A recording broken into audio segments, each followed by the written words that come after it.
Sir ఈ piece డీల్ని చూస్తే ఏమర్థం అవుతుంది సార్? కొద్దిసేపటి క్రితం డొనాల్డ్ ట్రంప్ ఒక పోస్ట్ చేశారు, the great deal will bring peace and security to the whole region. Many presidents have tried to make peace with Iran and all have failed before me. The leaders of the region have for the first time found a president who can help them achieve real peace. With the opening of the strait upon the signing of the deal on Friday, for purposes of mine removal, oil will flow on both ends again for the region and the world. So ఈ యుద్ధంలో గెలిచింది ఎవరు sir? ఇరానా లేకపోతే అమెరికానా? Self డబ్బా కూడా పరాకాష్ట ఇది. So ఇంతవరకు ఏ అధ్యక్షుడు ఇరాన్ ఈ ప్రాంతంలో శాంతి తేలే నేనే తెచ్చానండి. శాంతి చెడగొట్టిందే నువ్వు తెచ్చెక్కడిది. ఇప్పుడు 2015లో బరాక్ ఒబామా ప్రెసిడెంట్ గా ఉన్నప్పుడు యునైటెడ్ నేషన్స్ లో పర్మనెంట్ 5 మెంబర్స్, అలాగే మీకు ఈ ఇరాన్ ఇవన్నీ దేశాలు కలిసి ఒప్పందాన్ని కుదుర్చుకున్నాయి. ఆ ఒప్పందం ప్రకారం ఇరాన్ న్యూక్లియర్ ఫెసిలిటీస్ అన్ని ఇంటర్నేషనల్ ఆటమిక్ ఎనర్జీ ఏజెన్సీ పర్యవేక్షణలోకి వచ్చాయి. ఇరాన్ అణుబాంబు తయారీకి అవకాశమే లేకుండా పోయింది. దీన్ని IAEA ధృవీకరించింది. US director national intelligence, US counter terrorism chief American పార్లమెంట్కి ఇచ్చిన నివేదికల్లో అంగీకరించారు. సో అసలు ఎక్కడా గొడవే లేదు కదా. సో 2018లో ట్రంప్ ఫస్ట్ టైం వచ్చి ఈ ఒప్పందం నుంచి విత్డ్రా అయ్యాడు, శాంక్షన్స్ విధించాడు. తర్వాత సెకండ్ టైం వచ్చాక యుద్ధం చేశాడు. ఇందులో ట్రంప్ సాధించింది ఏంటి? అసలు ట్రంపే పీస్ని చెడగొట్టాడు. ఇప్పుడు పీస్ నేనే కాపాడాను, ఏ ప్రెసిడెంట్ చేయలేదు, ఈ ప్రెసిడెంట్ ఎవరు చాలా గొప్ప పని చేశాడని చెప్తున్నాడు. ఏం చేసావా అంటే స్టేట్ ఆఫ్ హార్మజ్ తెరిపిస్తున్నా, ఫ్రీగా ఆయిల్ ఫ్లో అవుతుంది. అయ్యా February 28 ముందు ఫ్రీగా ఫ్లో అయింది, స్టేట్ ఆఫ్ హార్మజ్ తెరిచే ఉంచుకుంది కదా. ఇవి దాడి చేస్తేనే కదా స్టేట్ ఆఫ్ హార్మజ్ ఇరాన్ మూసేసింది, ఇరాన్ మైన్స్ పెట్టింది. ఇప్పుడు ఆ స్టేట్ ఆఫ్ హార్మజ్ తెరిపించడము, స్టేట్ ఆఫ్ హార్మజ్లో పెట్టినటువంటి మైన్స్ మందు పాత్రలు తొలగించడము, ఫ్రీగా ఆ షిప్స్ ప్రయాణం అటు నుంచి ఇటు వెళ్ళడము తన గొప్ప విజయంగా తాను చెప్పుకుంటున్నాడు. సో అది దానికన్నా హాస్యాస్పదం ఇంకోటి ఉంటుందా?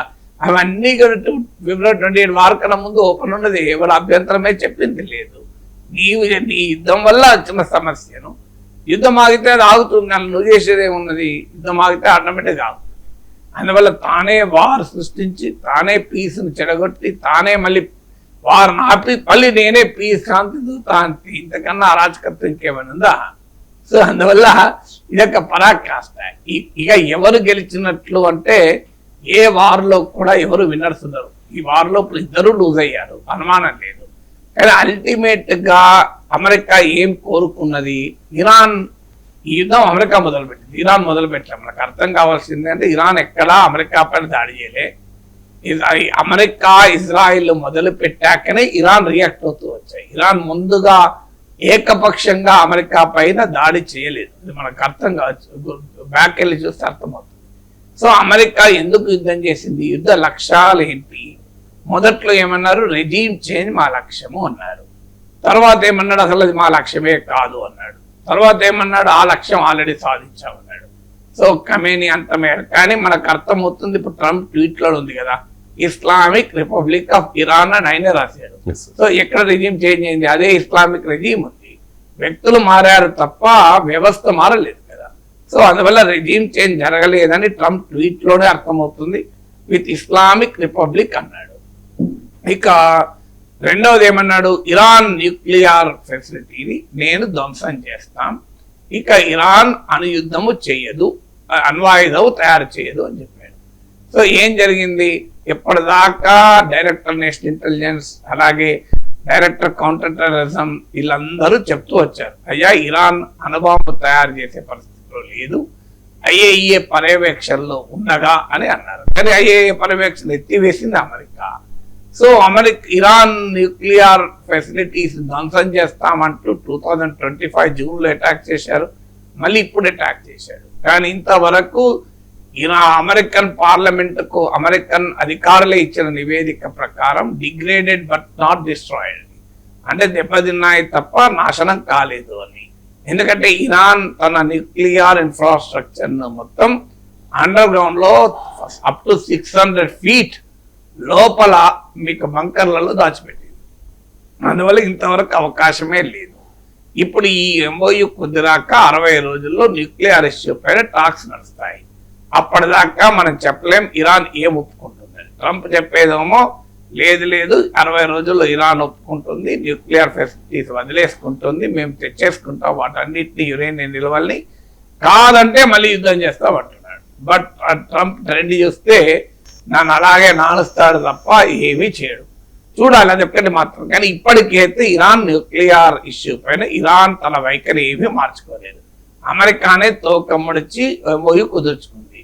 గౌరవప్రదంగా ఏం చేసిందంటే దాన్ని క్లోజ్ చేయకుండా నెక్స్ట్ 60 డేస్లో నెగోషియేట్ చేస్తామని రాసుకొని ట్రంప్కు ఒక ఫేస్ సేవింగ్ అయింది.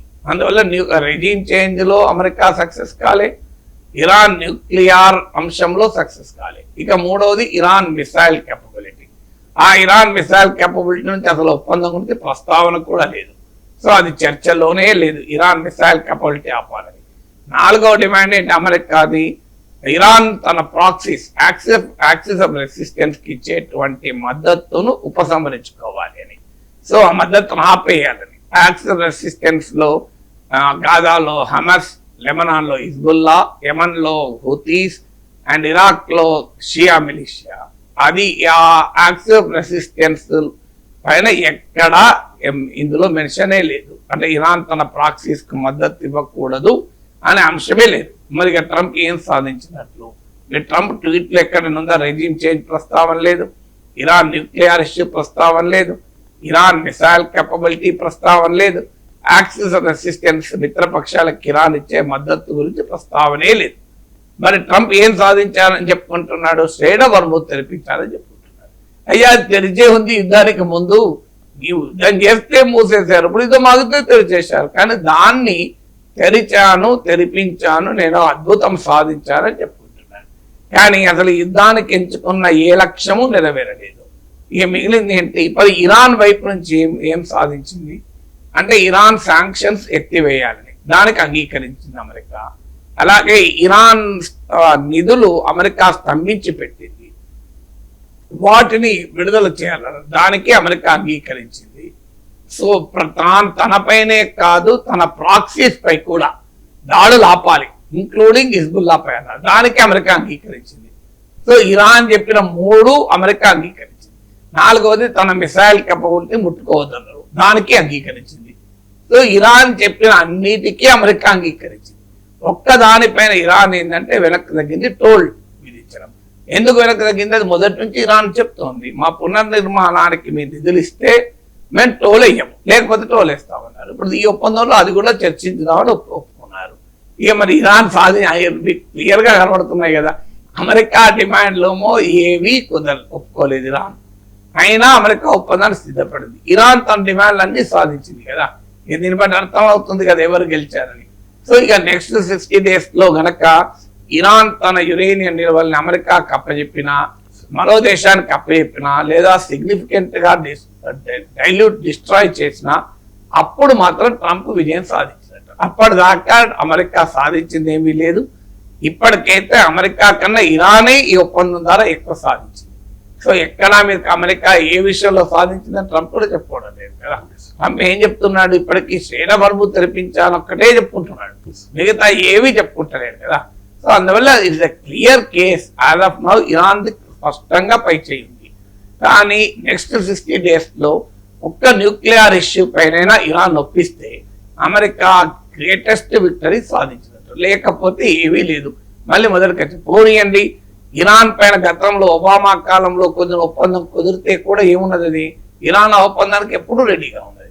సో ఒబామా టైంలో కుదిరిన అమెరికా ఇరాన్ ఒప్పందం నుంచి ఏకపక్షంగా అమెరికా వైదొలిగింది, కానీ ఇరాన్ వైదొలగలేదు కదా. మేము ఎప్పుడూ రెడీ అని అంటుంది కదా ఇరాన్. సో అందువల్ల కొత్తగా అమెరికా సాధించింది ఏమీ లేదు ఈ వార్ వల్ల.